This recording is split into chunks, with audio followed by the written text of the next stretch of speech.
سبح اسم ربک الاعلی، اپنے رب کے نام کی تسبیح کیجیے، پاکی بیان کیجیے جو سب سے بلند ہے، سب سے بڑا، سب سے اونچا، وہ جس نے پیدا کیا پھر درست بنایا، وہ جس نے اندازہ ٹھہرایا پھر ہدایت بخشی، وہ جس نے چارہ اگایا پھر اس نے اسے سیاہ کوڑا کرکٹ کر دیا۔ سبح اسم ربک الاعلی، اپنے رب اعلیٰ کے نام کی تسبیح کیجیے۔ یہ سورۃ الاعلیٰ کی پہلی آیت ہے، اور سورۃ الاعلیٰ وہ سورت ہے جو نبی صلی اللہ علیہ وسلم اپنے بڑے اجتماعات میں جب نماز پڑھاتے تو اس وقت یہ سورت پڑھا کرتے تھے۔ نعمان بن بشیر کہتے ہیں کہ رسول اللہ صلی اللہ علیہ وسلم عیدین اور جمعہ میں سبح اسم ربک الاعلی اور هل اتاک حدیث الغاشیہ پڑھا کرتے تھے، اور کہتے ہیں کہ جب عید اور جمعہ ایک دن جمع ہو جاتے تو ان دونوں صورتوں کو ہی نمازوں میں پڑھتے، یعنی انہی کو ریپیٹ کرتے تھے، یعنی زیادہ لوگوں کے اندر اپنے رب کی تسبیح بیان کرتے۔ اسی طرح نبی صلی اللہ علیہ وسلم سے ظہر اور وتر کی نماز میں بھی یہ سورت پڑھنا ثابت ہے۔ یہاں پر جو حکم دیا گیا ہے وہ تسبیح کرنے کا ہے۔ سبح، تسبیح کیجیے، پاکی بیان کیجیے، کس کی؟ اسم ربک، اپنے رب کے نام کی، الاعلی، جو سب سے اعلیٰ ہے، سب سے بلند ہے۔ کیا ہم اس بات کو جانتے ہیں اور کیا ہم اس بات کو یاد رکھتے ہیں؟ کیا ہم اس بات کو محسوس کرتے ہیں کہ ہمارا رب سب سے اعلیٰ ہے، سب سے بڑا ہے؟ کیا ہم اپنی عملی زندگی کے اندر اس بات کو سوچ کر لرز جاتے ہیں؟ کیا جب اس کا کوئی حکم ہمارے سامنے آتا ہے، نماز کا وقت آتا ہے، کوئی اور نیکی کے کام کا موقع ہمیں ملتا ہے، تو کیا ہم یہ سوچ کر کرتے ہیں کہ یہ حکم میرے رب اعلیٰ کا ہے؟ حقیقت یہ ہے کہ اللہ سبحانہ و تعالی اپنی ذات کے اعتبار سے بھی بلند ہے۔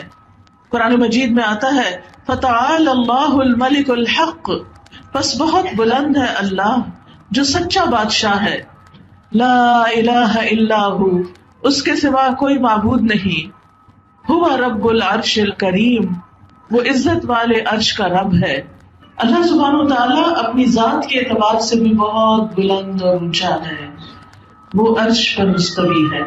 یہ جو ہم کہتے ہیں نا کہ اللہ تعالیٰ میرے دل کے اندر ہے، اس کی یاد تو ہمارے دل کے اندر ہے، لیکن اللہ کی ذات کہاں پر ہے؟ عرش پر۔ اور عرش کہاں ہے؟ عرش تمام مخلوقات کی چھت ہے، ساری کی ساری اللہ کی کریشن اس عرش کے نیچے آتی ہے، اور عرش پانی پر ہے، اور پانی سارے آسمانوں کے اوپر ہے، اور اللہ تعالیٰ عرش پر بلند ہے۔ ساتوں آسمان ہم سب جانتے ہیں کہ جیسے یہ ہمارا آسمان ہے یہاں جس کو ہم دیکھتے ہیں، اس کے بعد ایک اور آسمان ہے، پھر ایک اور آسمان ہے، پھر ایک اور آسمان ہے، پھر ایک اور آسمان ہے، پھر ایک اور آسمان ہے، پھر ایک اور آسمان ہے، یعنی 7 آسمان طے بطے ہیں۔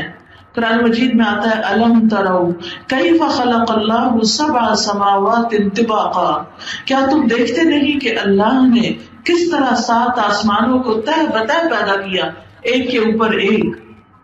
اور پھر آپ دیکھیے کہ آسمانوں کے بعد جنت ہے، یعنی 7 آسمانوں کے اوپر جنت ہے، اور جنت کے 100 درجے ہیں، اور ہر درجے کا درمیانی فاصلہ اتنا ہے جتنا زمین اور آسمان کے بیچ کا فاصلہ ہے۔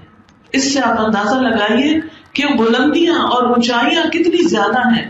کیا ہم میں سے کبھی کوئی آسمان کو چھو سکا؟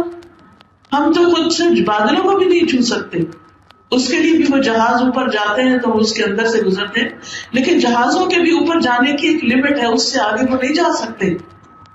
اس کے بعد یہاں سے زمین سے آسمان تک کا فاصلہ 500 سال کے برابر ہے، اور پھر 7 آسمان اور 7 آسمانوں پہ جنت، اور جنت کے 100 درجے، اور ہر 2 درجوں کے درمیان اتنا فاصلہ جتنا کہ زمین اور آسمان کے درمیان کا فاصلہ، اور پھر فردوس اس جنت کا اعلیٰ ترین درجہ، اس سے جنت کی 4 نہریں نکلتی ہیں، اس کے اوپر پانی ہے، اور اس کے اوپر رب کا عرش ہے، اور رب عرش کے اوپر ہے۔ لہذا حدیث میں آتا ہے، آپ صلی اللہ علیہ وسلم نے فرمایا جب بھی تم اللہ سے سوال کرو تو جنت الفردوس کا سوال کرو. کتنی بلندیوں پر ہے وہ جنت. اور پھر آپ دیکھیے کہ ساتویں آسمان اور عرش کے درمیان 70,000 حجاب ہیں.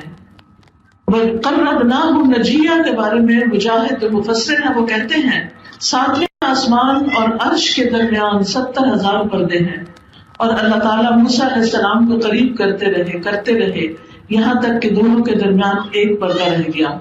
جب اس جگہ کو دیکھا اور لوح محفوظ پر لکھنے والے قلم کی آواز سنی تو موسیٰ علیہ السلام کا شوق بڑھ گیا.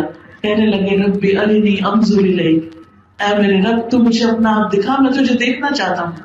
لیکن اللہ سبحانہ تعالیٰ نے کیا فرمایا کہ لن ترانی، تو مجھے ہرگز نہیں دیکھ سکتا. دنیا میں تو ہم نہیں دیکھ سکتے، پیغمبر بھی نہیں دیکھ سکے، لیکن قیامت کے دن اللہ سبحانہ تعالیٰ اپنے خاص بندوں کو اپنا دیدار کروائے گا. دعا کریں اللہ سبحانہ تعالیٰ ہم سب کو ان میں شامل کر لیں. یاد رکھیے کہ ساتویں آسمان پر بیت المعمور بھی ہے جس میں روزانہ 70,000 فرشتے عبادت کرتے ہیں، اور کسی بھی فرشتے کی باری دوبارہ نہیں آئے گی، ایک دفعہ بس اس کو موقع ملتا ہے. ہم تو خوش قسمت ہیں کہ ہم کئی دفعہ کعبہ جا سکتے ہیں اور وہاں طواف کر سکتے ہیں، لیکن فرشتے اتنی کثرت سے اللہ کی عبادت کر رہے ہیں کہ وہاں پر کوئی بھی فرشتہ جو ایک دفعہ اس گھر میں گیا دوبارہ اندر داخل نہیں ہو سکتا. اور پھر آپ دیکھیے کہ رب کا عرش جو فرشتے اٹھائے ہوئے ہیں ان فرشتوں کی اپنی جسامت کتنی بڑی ہے. نبی صلی اللہ علیہ وسلم نے فرمایا مجھے اجازت دی گئی ہے کہ میں ان میں سے کسی فرشتے کے بارے میں بات بیان کروں. تو آپ نے فرمایا اس کی کانوں کی لو سے لے کر کندھے کے بیچ کا فاصلہ، یہ ہمارا تو یہ 2 انگلیوں کے بیچ میں آ جاتا نا، یہ کندھا اور یہ تو کندھے اور کان کی لو کے بیچ میں فرشتے کا جو فاصلہ ہے وہ 700 سال کی مسافت جتنا ہے. یہ صرف اس کی سمجھے گردن ہے اتنی بڑی ہے، تو وہ باقی فرشتہ کتنا بڑا ہوگا ان فرشتوں میں سے جو عرش اٹھائے ہوئے ہیں. اس سے آپ اندازہ لگائیں کہ رب کی تخلیق کتنی بڑی ہے، رب کی تخلیق کتنی بڑی ہے اور رب کتنا بڑا ہے. لیکن ہم اس کی بڑائی کو نہ جانتے ہیں نہ محسوس کرتے ہیں. اور آپ جانتے ہیں کہ جو عرش ہے اس کے سامنے کرسی ایک چھلے کی طرح ہے، اور کرسی کے سامنے 7واں آسمان اور زمین جو ہے وہ ایک چھوٹی سی مندری کی طرح ہے. بہرحال یاد رکھیے اللہ بہت اوپر. جب بچوں کو بھی بتائے نا، جب وہ پوچھتے ہیں اللہ تعالیٰ کہاں ہے تو انہیں بتایا کریں اللہ تعالیٰ اوپر، اللہ تعالیٰ عرش پر. آپ دیکھیں کہ ہم سب کے دل میں جب اللہ کا خیال آتا ہے تو کیا آتا ہے کہ اللہ اوپر ہے. یہ جو ہم کہتے ہیں نا پتے پتے اور ڈالی ڈالی میں اللہ ہے، اللہ یہاں نہیں ہے. اللہ سبحانہ و تعالیٰ اپنی ذات کے اعتبار سے عرش پر ہے، پھر اپنی صفات کے اعتبار سے بھی اللہ تعالیٰ بہت بلند ہے، ہر نقص اور عیب سے پاک ہے.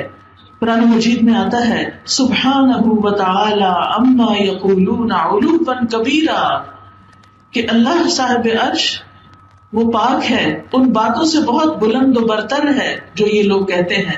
یعنی اللہ کے ساتھ کسی اور کو شریک ٹھہراتے ہیں، بتوں کو شریک ٹھہراتے ہیں، یا انسانوں کو اس کے برابر قرار دیتے ہیں، یا فرشتوں کو خدا کی بیٹیاں قرار دیتے ہیں. یہ سب لوگوں کی من گھڑت باتیں ہیں. وہ ان سب چیزوں سے بہت بلند ہے، ہر کمزوری سے پاک ہے ہمارا رب.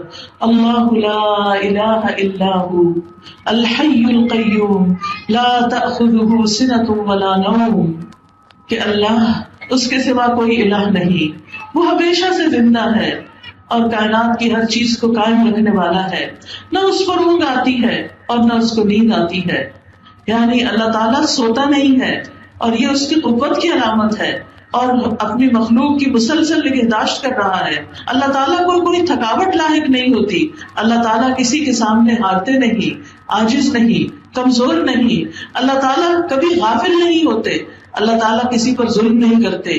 یعنی وہ تمام عیب اور نقص جو انسانوں کے اندر پائے جاتے ہیں یا اور مخلوقات کے اندر کمزوریاں پائی جاتی ہیں، یاد رکھیے اللہ تعالیٰ ان سب سے بہت اونچا اور بلند ہے. اس لیے ہمیں اسی کے نام کی پاکی بیان کرنی چاہیے. سبح اسم ربک الاعلی، تو جب بھی ربک الاعلی پڑھے تو دل میں خیال نہ آئے کہ وہ اپنے بلند عرش پر ہے، اور پھر وہ اپنی صفات کے اعتبار سے بھی بہت بلند ہے۔ یاد رکھیے یہ جو تسبیح کرنا ہے، اللہ کی پاکی بیان کرنا ہے، یہ کوئی معمولی عمل نہیں ہے۔ یہ تسبیح ہماری تقدیر بدل دیتی ہے۔ تسبیح جو ہے یہ بہت غموں کا علاج ہے، دکھوں کا علاج ہے، پریشانیوں کا حل ہے، کہ جب انسان اپنی زبان سے یہ کہتا ہے کہ میرا رب پاک ہے، اس کا ہر فیصلہ صحیح ہے، وہ کسی پہ ظلم نہیں کرتا، اس کا نام پاک ہے، اس کی ذات پاک ہے، اس کے افعال پاک ہیں، وہ ہر نقص سے پاک ہے، تو اس سے انسان اللہ سبحانہ تعالیٰ کو راضی کرتا ہے، اللہ کو خوش کرتا ہے۔ کسی کا کہنا ہے میں نے قرآن میں تسبیح کو تلاش کیا تو مجھے حیرت ناک چیز کا احساس ہوا۔ بہت عجیب بات دیکھی میں نے کہ تسبیح سے تو تقدیر بھی بدل جاتی ہے، جیسا کہ یونس علیہ السلام کے واقعے میں ہے۔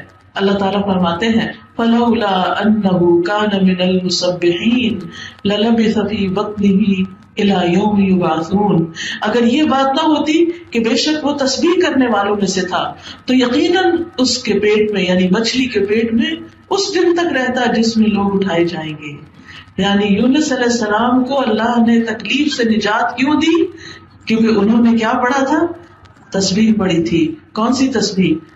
لا الہ الا انت سبحانک انی کنت من الظالمین۔ اللہ تعالیٰ فرماتے ہیں اگر وہ یہ تسبیح نہ پڑھتے تو مچھلی کے پیٹ میں ہی رہتے، اس تسبیح کی وجہ سے وہ مشکل سے نکل آئے۔ اور ہمارے لیے بھی کیا حکم ہے کہ فَنَجَّيْنَاهُ مِنَ الْغَمِّ وَكَذَلِكَ نُنْجِي الْمُؤْمِنِينَ، ہم نے یونس علیہ السلام کو غم سے نجات دی، اس تسبیح کی وجہ سے ان کا غم دور کر دیا، اور ہم مومنوں کو بھی اسی طرح نجات دیتے ہیں۔ لہذا جس شخص کے دل میں کوئی غم ہے، کوئی پریشانی ہے، کوئی دکھ ہے، کوئی تکلیف ہے، وہ کیا پڑھا کرے؟ پڑھیے لا الہ الا انت سبحانک انی کنت من الظالمین۔ اس کا مطلب کیا ہے؟ لا الہ الا انت، تیرے سوا کوئی الہ نہیں، سبحانک تو پاک ہے، تیرا کوئی قصور نہیں، تیری غلطی نہیں، تیرا کوئی فیصلہ غلط نہیں، انی کنت من الظالمین، بے شک میں ظالموں میں سے، میری غلطی ہے۔ تو بندہ جب رب کے سامنے اپنی غلطیوں کی معافی مانگ لیتا ہے، اپنی غلطی کا اعتراف کر لیتا ہے، جو کہ ایک مشکل کام ہوتا ہے، تو انسان رب کے قریب ہو جاتا ہے۔ یعنی عام طور پہ ہم سے گناہ ہوتے ہیں تو پھر جب کوئی مصیبت آتی ہے ہمارے گناہوں کی وجہ سے تو ہم کہتے ہیں کہ پتہ نہیں کس گناہ کی سزا ملی ہے، میں نے تو کبھی کوئی غلط کام کیا ہی نہیں، اپنی پاکی بیان کرنا شروع کر دیتے ہیں، اپنے آپ کو معصوم ثابت کرنے لگتے ہیں، ڈھونڈنے تو ہمیں اپنے اندر کوئی غلطیاں نظر نہیں آتی، حالانکہ ہر انسان کی غلطیاں دوسرے کو اچھی طرح نظر آ رہی ہوتی لیکن ہمیں خود نظر نہیں آ رہی ہوتی۔ تو اس لیے بہت ضروری ہے کہ ہم اللہ کی تسبیح کرنے والوں میں شامل ہو جائیں۔ اللہ کے نیک بندے جو تھے وہ تسبیح کیا کرتے تھے۔ داؤد علیہ السلام کے ساتھ پہاڑ بھی تسبیح کرتے، پرندے بھی تسبیح کرتے تھے۔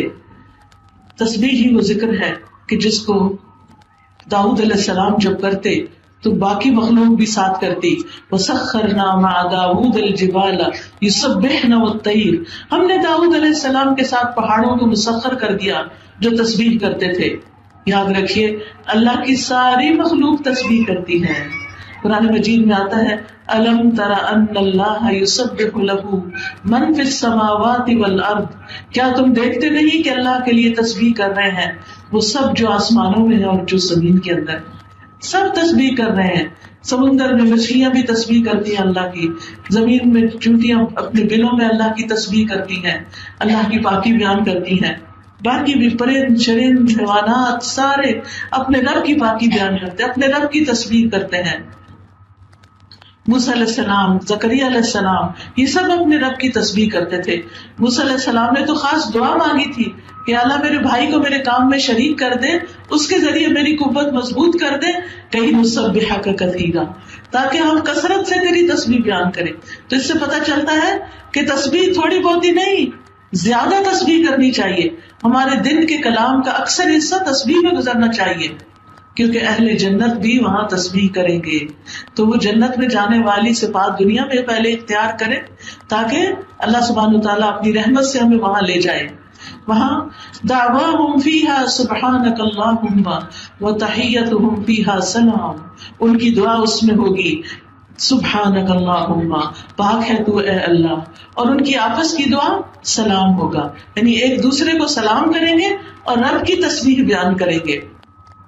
آسمان و زمین کی ہر چیز اللہ کی تسبیح کرتی ہے، کیونکہ تمام مخلوق کے رزق کی کنجی بھی تسبیح ہے۔ اللہ کے نبی نوح علیہ السلام کی وفات کا وقت جب آیا تو انہوں نے اپنے بیٹے سے فرمایا کہ میں تمہیں ایک وصیت کر رہا ہوں، سبحان اللہ و بحمدہ کا ورد کرتے رہنا، کیونکہ یہ ہر چیز کی نماز ہے اور اسی کے ذریعے مخلوق کو رزق ملتا ہے۔ لہٰذا وہ بہنیں جو رزق کی تنگی کا شکار ہیں یا اس کے لیے پریشان ہوتی ہیں، یا کسی کا بھی کاروبار کا کوئی مسئلہ ہے، یا جاب کا کوئی مسئلہ ہے، یا گھر میں پیسے کی تنگی ہے، یا برکت نہیں ہے، تو تسبیح کی کثرت کر دیں، اللہ تعالیٰ فراوانی عطا کرے گا۔ پھر آپ دیکھیے حاملین عرش فرشتے جو ہیں، فرشتے جو عرش اٹھائے ہوئے ہیں، وہ بھی تسبیح بیان کرتے ہیں، الذین یحملون العرش ومن حولہ یسبحون بحمد ربہم، جو فرشتے عرش اٹھائے ہوئے ہیں اور جو اس کے ارد گرد ہیں، چاروں طرف ہیں، وہ سب اپنے رب کی حمد کے ساتھ اس کی تسبیح بیان کرتے ہیں۔ وَتَرَى الْمَلَائِكَةَ حَافِّينَ مِنْ حَوْلِ الْعَرْشِ يُسَبِّحُونَ بِحَمْدِ رَبِّهِمْ، آپ دیکھیں گے کہ فرشتے عرش کے گرد حلقہ بنائے ہوئے اپنے پروردگار کی تعریف کے ساتھ تسبیح کر رہے ہیں۔ تو ہم سب کو بھی کیا کرنا چاہیے؟ تسبیح کرنی چاہیے۔ نبی صلی اللہ علیہ وسلم کثرت کے ساتھ سبحان اللہ و بحمدہ، استغفر اللہ و اتوب الیہ پڑھا کرتے تھے، اور بہترین کلام وہ ہے کہ جس میں اللہ کی تسبیح بیان کی جائے۔ بے شک اللہ کو سب سے محبوب کلام یہ ہے کہ بندہ کہے سبحانک اللہم و بحمدک و تبارک اسمک و تعالی جدک و لا الہ غیرک۔ تو جب انسان تسبیح کرتا ہے تو اللہ کے ہاں قربت پاتا ہے، فضیلت پانے کا آسان راستہ ہے۔ رسول اللہ صلی اللہ علیہ وسلم نے فرمایا، تم لوگ اللہ کی عظمت کا جو ذکر کرتے ہو، یعنی تسبیح، تحلیل اور تحمید، وہ عرش کے ارد گرد چکر لگاتے ہیں، اور ان کلمات کی بنبناہٹ ہوتی ہے جیسے شہد کی مکھیوں کی بنبناہٹ، یعنی ہم جب تسبیح پڑھتے ہیں تو یہ کہاں پہنچ جاتی ہے؟ عرش کے پاس پہنچ جاتی ہے، اور وہاں یہ کلمات اپنے ذکر کرنے والے کی اللہ کے ہاں یاد دلاتے ہیں۔ کیا تم میں سے کوئی یہ نہیں چاہتا کہ اس کے لیے کوئی ایسا ہو جو ہمیشہ اللہ کے ہاں اس کی یاد دلاتا رہے؟ یعنی وہ یاد دلاتا ہے کہ تیرا ایک بندہ ہے جو تیری تسبیح کر رہا ہے۔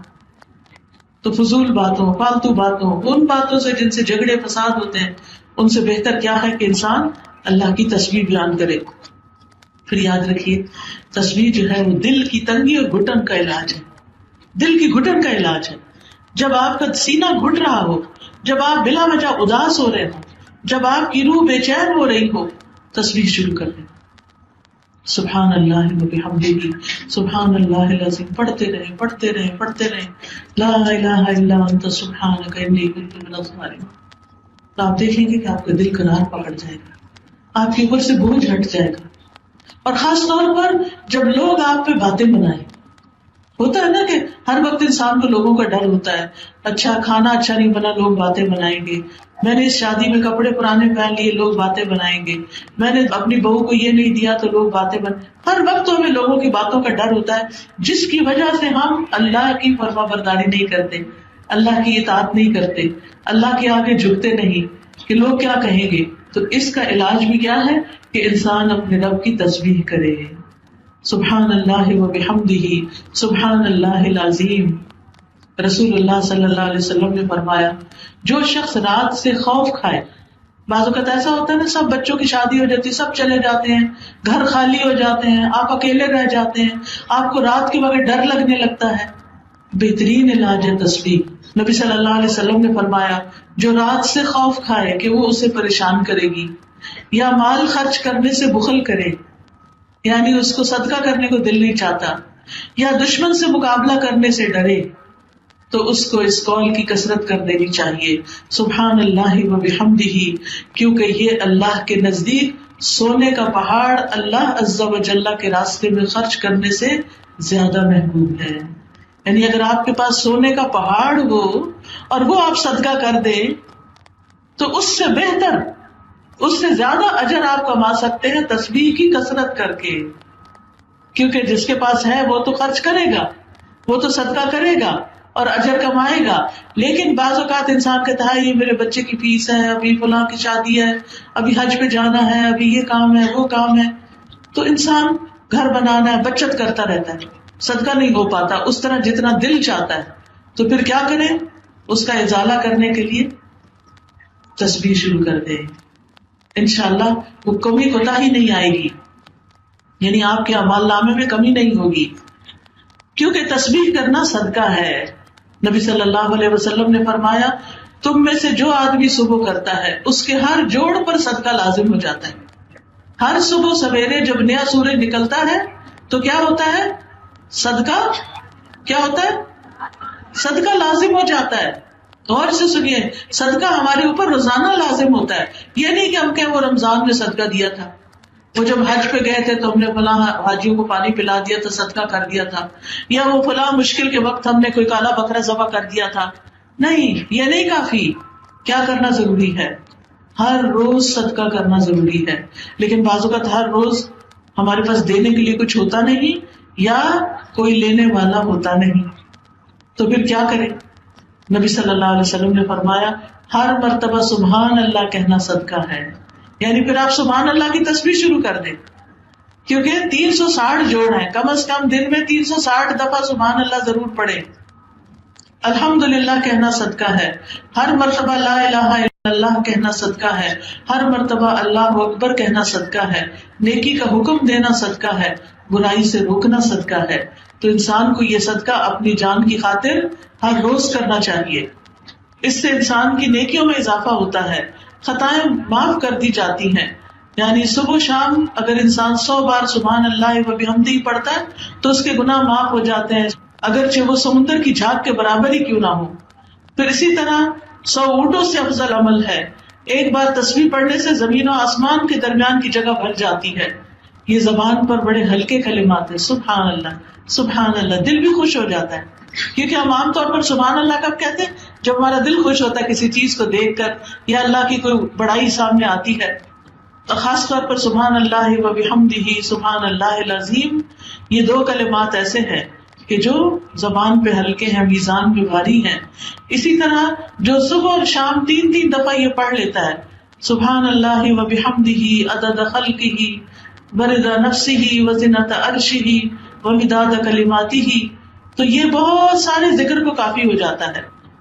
آگ سے بچاؤ کا ذریعہ ہے تسبیح. ہر تسبیح سے جنت میں درخت لگتا ہے. اب آپ کی اپنی مرضی کہ آپ جنت کو کتنا ہرا بھرا دیکھنا چاہتے ہیں. اب تسبیح کب کب کی جائے؟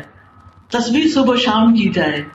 قرآن مجید میں آتا ہے یا ایھا الذین آمنوا اذکروا اللہ ذکرا کثیرا وسبحوہ بکرۃ واصیلا. اے ایمان والو، اللہ کو بکثرت یاد کیا کرو اور صبح شام اس کی تسبیح بیان کیا کرو. تو اپنے اوپر لازم کر لیں، پابندی کر لیں. اگر آپ آرام سے ایک جگہ بیٹھ کے نہیں کر سکتے تو مثلا صبح کا ناشتہ بناتے ہوئے تسبیح کرتے رہیں، شام کا کھانا بناتے ہوئے تسبیح کرتے رہیں.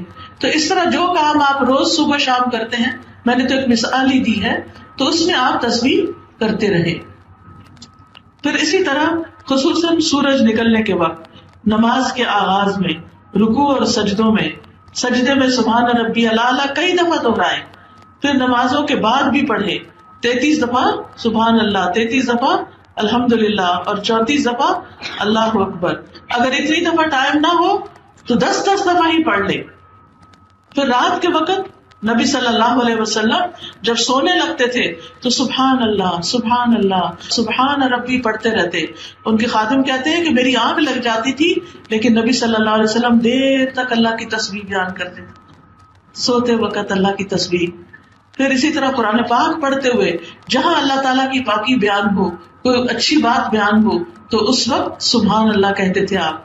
بجلی کی کڑک سن کے سبحان الذی سبحت لہ، پھر بلندی سے اترتے ہوئے سبحان اللہ پڑھتے.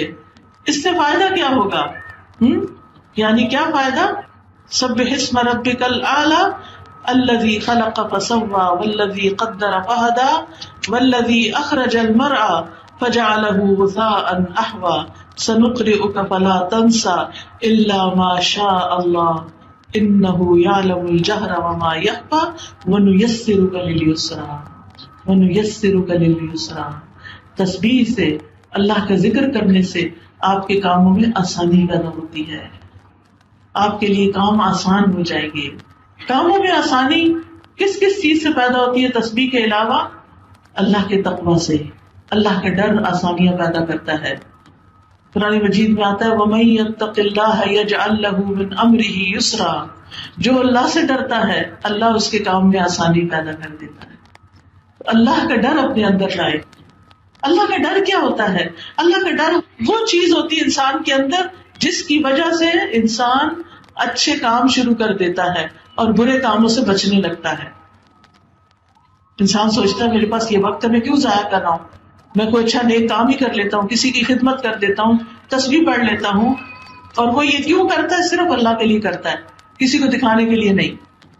پھر اسی طرح کاموں میں آسانی ہوتی ہے لوگوں پر خرچ کرنے سے، دوسروں پر خرچ کرنے سے. قرآن مجید میں آتا ہے فَأَمَّا مَنْ أَعْطَى وَاتَّقَى وَصَدَّقَ بِالْحُسْنَى فَسَنُيَسِّرُهُ لِلْيُسْرَى. پھر جس نے اللہ کی راہ میں مال دیا اور پرہیزگاری اختیار کی اور بھلی باتوں کی تصدیق کی تو ہم اسے آسان راستے پر چلنے کی سہولت دیں گے.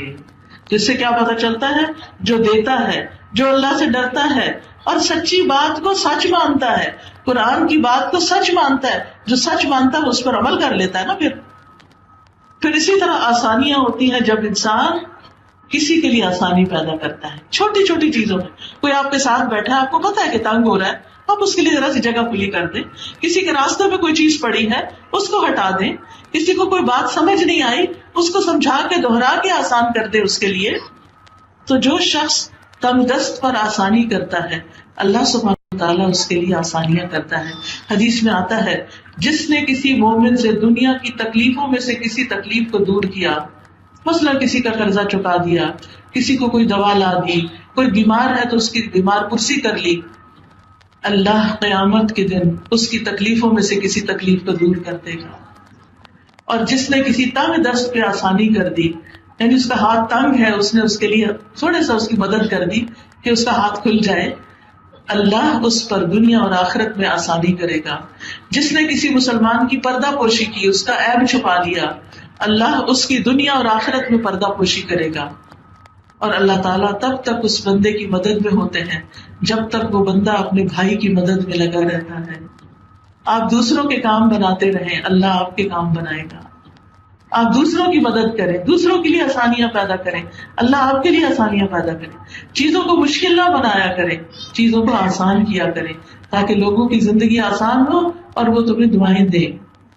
پھر دعا بھی کرنی چاہیے رب اشرح لی صدری ویسر لی امری، اللہ میرے کاموں میں آسانی پیدا کر، رب اشرح لی صدری.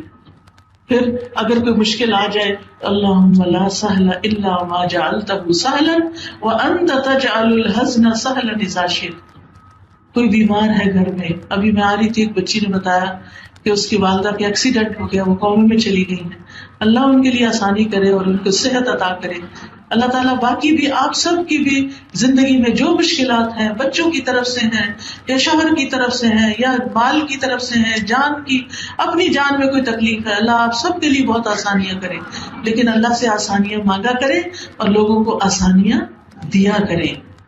پھر فرمایا فَذَكِّرْ إِن نَفَعَتِ الذِّكْرَى سَيَذَّكَّرُ مَن يَخْشَىٰ وَيَتَجَنَّبُهَا الْأَشْقَىٰ.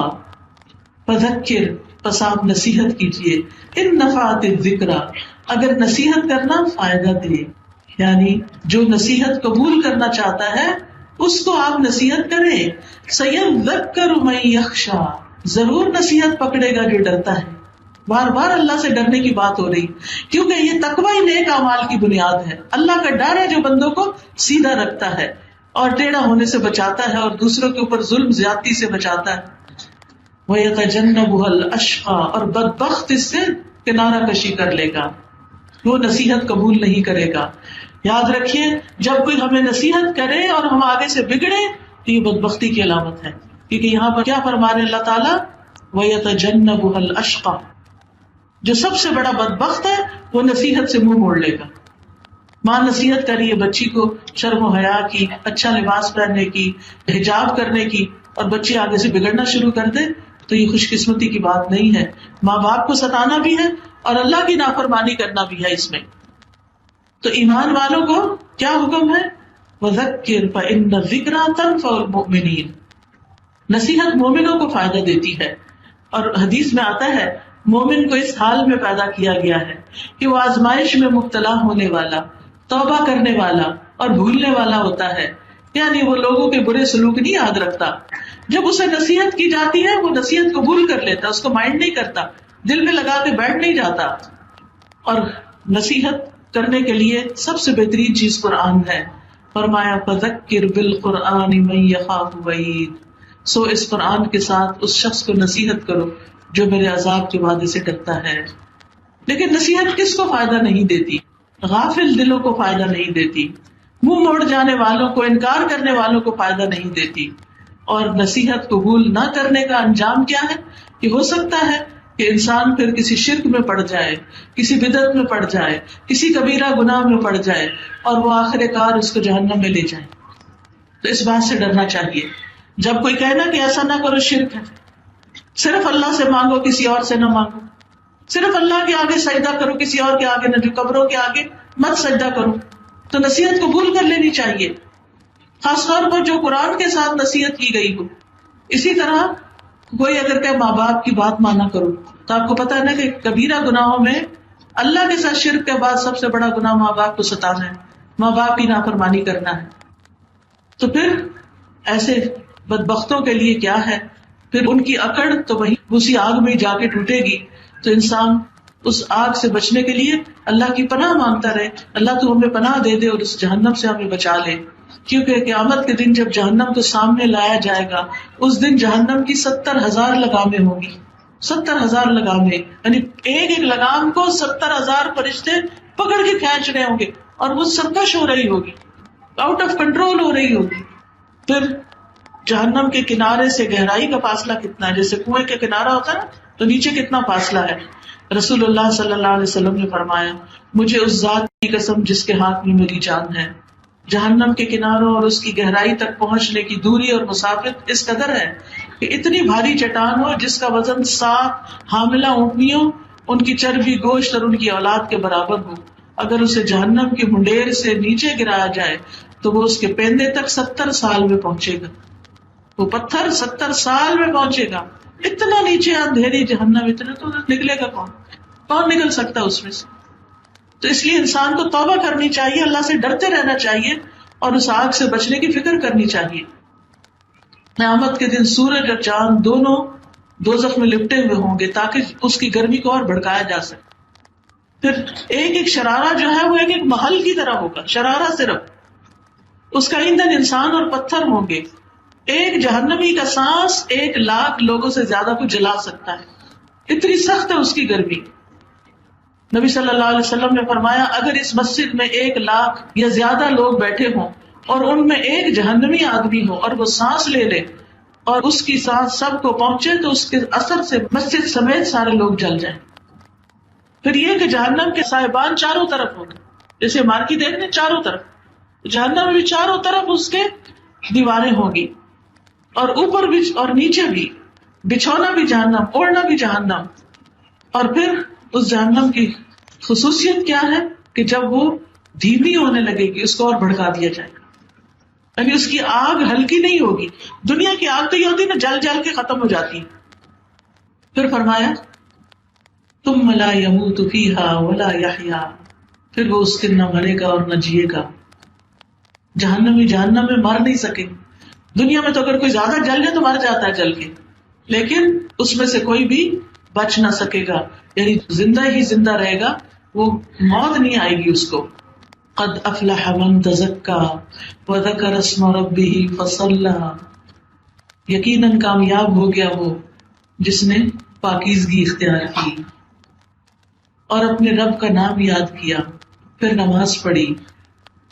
یعنی کامیابی کے لیے کیا ضروری ہے کہ انسان 3 کام کرے. اندر کا تزکیہ کرے، اپنے آپ کو برے خیالات سے بچائیں اور اپنے رب کے نام کا ذکر کریں، اللہ سے دعا کریں اور نماز پڑھیں. یہ کام جو ہے انسان کو اللہ کے قریب کرتے ہیں. انسان اللہ سے دعائیں کرتا رہے اور موت کو یاد رکھے، اللہ تعالیٰ کی صفات کو جانے، روزانہ قرآن پڑھے. یہ سب کام انسان کو کامیابی کی طرف لے کے جانے والے ہوتے ہیں. یعنی ہم بعض اوقات کچھ کر نہیں سکتے، لیکن ہمیں اس کا شوق ہونا چاہیے، ہمیں اس کے لیے دعا کرنی چاہیے، ہمیں اس کے لیے اللہ کو پکارنا چاہیے کہ یا اللہ یہ کام بہت اچھا ہے، مجھے اس سے محبت ہے لیکن مجھ سے ہوتا نہیں، تو مجھے اس کی توفیق دے دے.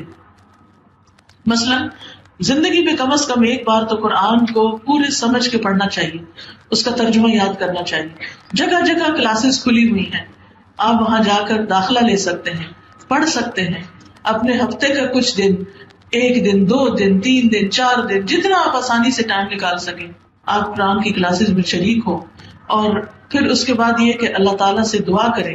اگر نہیں سبب بن رہا تو اللہ سے دعا کریں، سچی تڑپ پیدا کریں، اللہ سبحانہ تعالیٰ ضرور کامیابی عطا کرے گا.